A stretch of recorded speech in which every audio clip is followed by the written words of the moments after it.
Så hej igen og velkommen til part 2, hvor nu har vi jo lavet fars, vi har lavet dej, nu skal vi til at lave vores nuggets, og så skal de i frityren.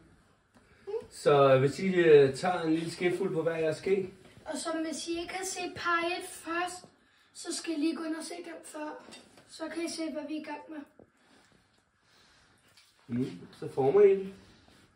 Jeg ved ikke, om der er lidt for meget, om det bliver nogle store nuggets. Jeg vil måske lave dem lidt mindre. Tag lidt af kyllingekød ned i koden igen måske. Hej. Sådan det er også dig klar. Jeg tror, der var lidt for meget. Nå. Må jeg se. Vi skal måske prøve at tænke over, hvor stor en nugget plejer at være. Den plejer at være lidt flad. Og så cirka så stor her, ikke? Nu laver vi nogle store nuggets. Og det kan godt være lidt skrøbeligt, så man skal passe på. Skal jeg prøve at se, om det er svært eller noget? Det er nok. Ja, man skal nok lade være med at røre for meget ved det. Prøv at se her. Og det kan også godt være lidt porøst. Hvad skal man nu? Så skal man, må jeg se. Sådan der. Prøv at se her. Kan I se? Prøv at se. Prøv at se min. Yes, den er også fin. Og så skal det dyppes dernede i. Kom her. Så lægger man den dernede i. Ja, det er fint. Så lægger man den dernede i. Stille og roligt lægger man den dernede i. Og så vender man det lige det her. Du behøver ikke at trykke på den, klar. Du skal bare lige lægge det ned og vende. Og her, der bruger jeg majsmel, men man kan også. Vi havde bare ikke mere maizena faktisk. Men ellers så kan man faktisk helst bruge maizena. Og så skal den dyppes der larmer lidt. Så skal man dyppe den deroppe igen. Sådan så den bliver flydende. Ja, lige præcis flot klar. Så lægger du den her. Jeg gør det også lige med min. Så laver man en ny. Ja. Den her, og den er ikke fin nu. Jo. Er det okay, man har en kig? Jo. Hvad gør jeg så? Så skal den i majs. Hvordan gør man det? Du lægger den bare dernede i. Ikke den, nej. Først der. Kig nu, der ja. Og så ruller jeg. Og noget frityre. Ja, det sviner lidt, men det er okay. Og hvad så? Har du dukket den begge steder? På begge sider? Og så skal den op deroppe i dejen. Flot, Cornelius. Op i dejen. Skal jeg bare lægge den? Ja. Og så får den sådan, så den bliver smurt ind i dej. Yes. Og så lægger du den her. Flot. Og Sådan der. så er der lige. Prøver vi den ned i frityren også. Og her, der er 5 minutter cirka, indtil de er sådan helt gyldenbrune, ikke? Hvad er det hedder? Så er de her ved at være færdige. Som I kan se, så er de ved at få en gyldenbrun farve. Og de har også cirka også fået de der 5 minutters tid. Og som I kan se hernede, så er ungerne godt i gang med at gøre klar til de næste. Vi kommer op i dejen, vi har også en masse tallerkener her. Lige med olien, det er nok en voksen ting, tænker jeg. Ja.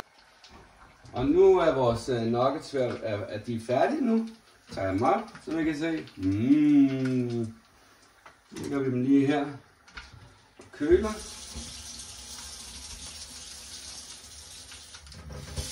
Så kan vi lige lægge den lidt op lige.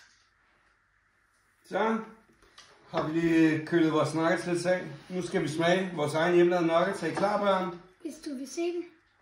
Sådan her. Mm. Det er meget godt. Sådan her ser det ud inde i. Og til dyppel, så har vi normal ketchup, og så har vi hotdog ketchup. Jeg elsker normalt, så det der.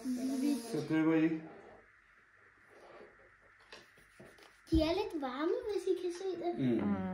Så jeg lader lige stå. Skal jeg tage den op for dig? Men jeg har min her. Den er lidt varm, ja. Så tag en lille bid, ikke?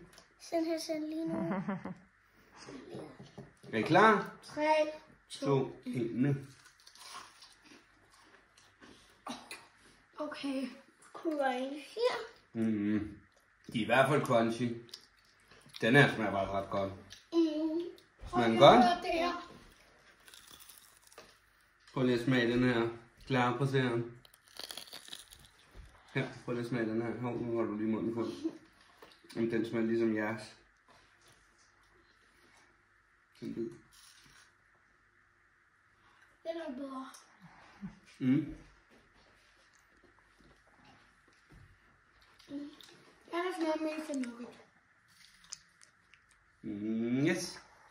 Nå, men Hvad siger vi? Vi skal jo give det noget bedømmelse. er de bedre end McDonald's? Nej. Nej. Men de er opad. Men Er det ikke bedre end McDonald's? Den ramte vi ikke helt. Men de var gode. Men,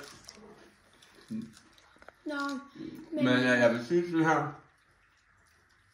At vi selv har lavet dem. Vi ved, hvad der er i. Der er ikke alt muligt håb. Der er ikke alt muligt, vi ikke ved. Det er bare kyllingekød og det, vi selv har blandet i. Så synes jeg egentlig, det er okay. Nå, men skal vi runde af? Skal vi sige tak for den her gang? Tak for at I så med. Husk at like og subscribe. Hej hej! Og tryk på klokken. Vi håber, I ser med i vores video.